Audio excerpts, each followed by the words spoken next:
Barbara Graham, born Barbara Elaine Ford, June 26, 1923, Oakland, California, died June 3rd, 1955, age 31, San Quentin State Prison, California. Other names: Bloody Babs, criminal status, executed by gas chamber, motivation, robbery, conviction, first degree murder, criminal penalty, death. Barbara was born Barbara Elaine Ford in Oakland, California, to Hurston Ford from Santa Cruz, who earned her living through prostitution.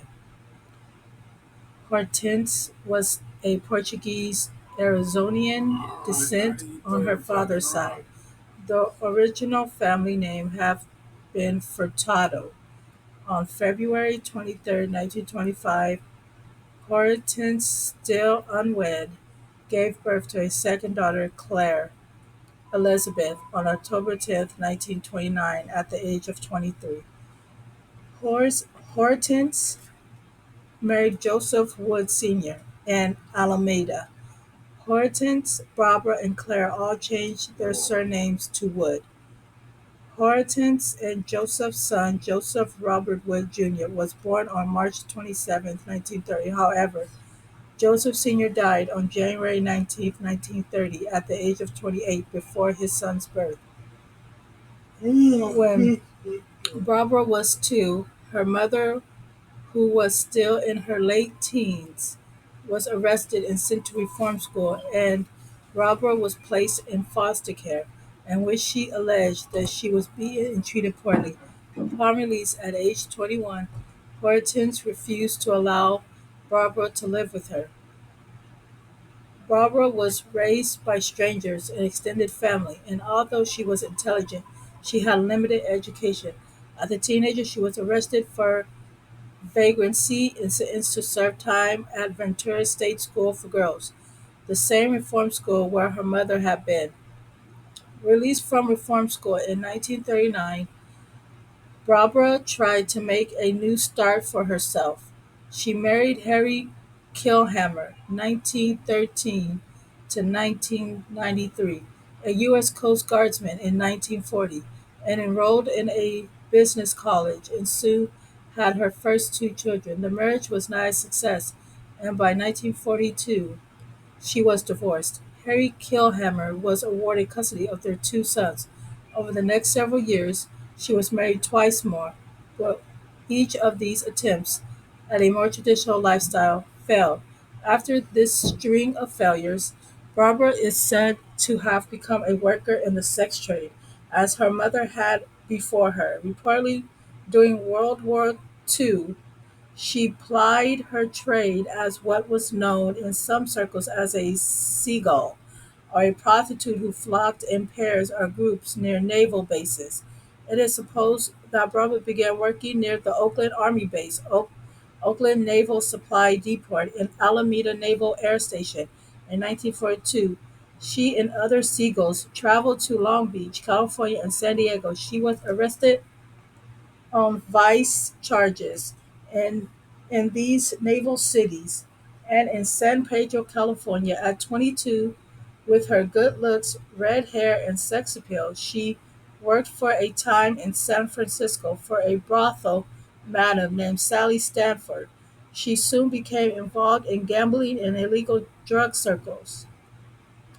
Cultivating a number of friends who were ex-convicts and known career criminals, she served a 5-year sentence for perjury as a false alibi witness for two petty criminals, serving her sentence at the California Women's State Prison at Tehachapi, California. After her stint in state prison, Barbara moved to Reno, Nevada, and then Tonopah, Nevada. She obtained work in a hospital and as a waitress, but soon got on a bus for Los Angeles.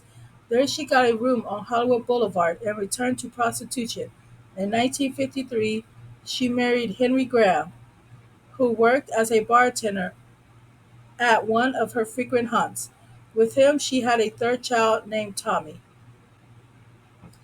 Henry Graham was addicted to illegal drugs and known as a hardened but low level criminal. Through him, Barber met his friends Jack Santo and Emmett the Weasel Perkins. But with criminal records, she started an affair with Emmett, who told her about a 64-year-old widow, Mabel Mohan, who had alleged to keep a large amount of cash and jewelry in her home in Burbank, California. Mohan Mabel was a retired vaudeville performer who had previously worked in Keith Albie's circuit. Her ex-son-in-law was 74-year-old Luther B. Schuscher, 1879 to 1957, a multimillionaire who was well known through his ownership of various gambling clubs in locations such as Palm Springs casinos and Las Vegas. It is speculated that he had deep ties in various crime syndicates. Mabel's daughter Iris had divorced Schuscher 2 years prior and received the Burbank residence and the divorce settlement. Iris shortly thereafter married a different man and moved to New York, leaving her mother Mabel to reside in their former home. Mabel and Schuscher had remained close friends after the divorce, and their continued friendship piqued public interest gossip rumors that would later prove deadly. One rumor that was widely circulated amongst criminals in a local bars was that Schuscher, due to his deep trust of Mabel, had left $100,000, $1,044,292 in value, cash stashed in a safe within the residence. The following account is based on Baxter Short's confession and John Truth's witness testimony. On May 8, 1953, Barbara had dinner in the San Fernando Valley with Emmett and Santo, True, and Shorter, a safecracker. Shorter stated that he initially did not want Barbara to participate because she was a dam, but Emmett convinced him that it was the only way Mabel would open the front door. On the evening of March 9, 1953, Barber reportedly gained entry by knocking on the door and asked to use Mabel's phone due to car trouble. Once Mabel opened the door for Barbara, Emmett, Santo, and True came in behind her, followed later by Shorter. Shorter claimed that when he entered the home, Mabel was already bleeding and her mouth was gagged. The gang tore up Mabel's home looking for the safe, money, and our jewels to no avail. True stated that Barbara handed a gun to Emmett and told him to knock her out. Shorter claimed that at this point he threw Emmett to the floor and convinced True to remove the gag because he noticed Mabel was having trouble breathing. True did not mention these events and stated that Bravo began to viciously beat Mabel. After the gang left, Santo assumed Mabel was dead. However, Shorter, once alone, reportedly called for help from a payphone. The address given to the operator was incorrect, and Mabel was discovered 2 days later by her gardener. The robbery attempt was a futile effort as nothing of value was found in the house. They would later learn at trial that 15,000 in jewels and valuables, which is 156,630 in value today, was located in a purse in the closet. Mabel's daughter Iris offered a 5,000, which is $52,210 in value today, reward for information leading to the arrest and conviction of her mother's unalivers. On March 26, 1953, police arrested and questioned 5 men in connection with the murder of Mabel. 3 were known associates of LA gangster Mickey Cohen, along with another man and Shorter. All of the men knew Mabel through Schuscher. However, they were all released due to lack of evidence. Shorter, who was shaken at the thought of going to the gas chamber should the police figure out his involvement, volunteered to turn state's evidence and gave the police details of the Mabel Mohan murder and attempted robbery. He stated that he had seen Emmett hit Mabel with the gun and that he was shaken, having witnessed the unaliving. Having Shorter's statement was leaked, and he was later kidnapped and unalived by Emmett and Santo after his release from police custody shortly after his confession. Damn.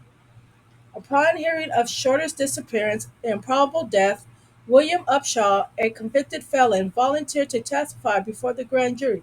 Upshaw testified that he had been in the car with Barbara Graham, Emmett, Santo, and True and Shorter the night prior to the unaliving as the group conducted surveillance on Mabel's home and ran through the robbery plans. He stated that he decided not to participate out of fear of retaliation from Tudor. Shusher. Secretly, John True agreed to become a state witness in exchange for immunity from prosecution in court. John testified against Barbara, who continually protests her innocence. The press nicknamed Barbara Bloody Babs, reflecting the public disgust for her alleged actions. Having no alibi, Barbara doomed her own defense when she accepted another inmate's offer to pay 25,000 to an inmate and a friend who would provide a false alibi.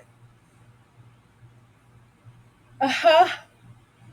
The inmate, however, was working to reduce her own sentence, and the friend who offered to say he was with Barbara that night of the unaliving was a police officer meeting with Barbara to plan the alibi story. He insisted that she admit to him that she had indeed been at the scene of the crime.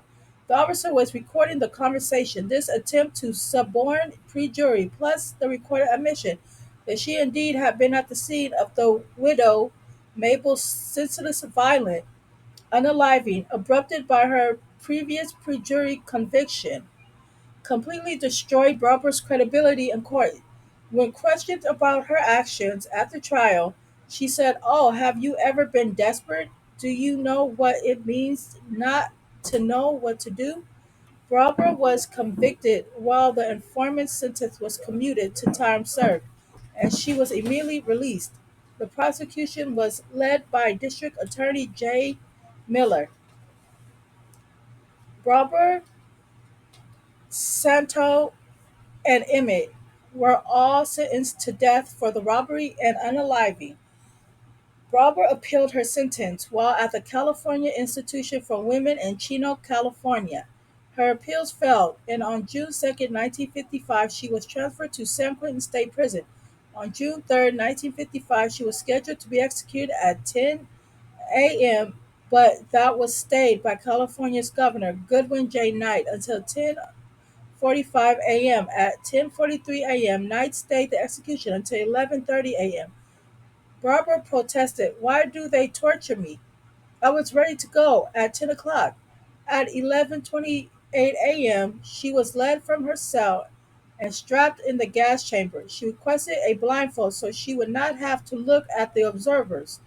Her last words were, "Good people are always so sure they're right," advised that taking a deep breath of the cyanide pellets were dropped would make her death easier. She replied, "How the hell would you know?"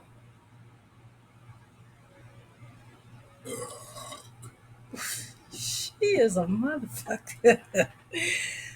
Barbara Barbara was buried in Mount Olivet Cemetery in San Rafael, California. Yo, she went out mouthing.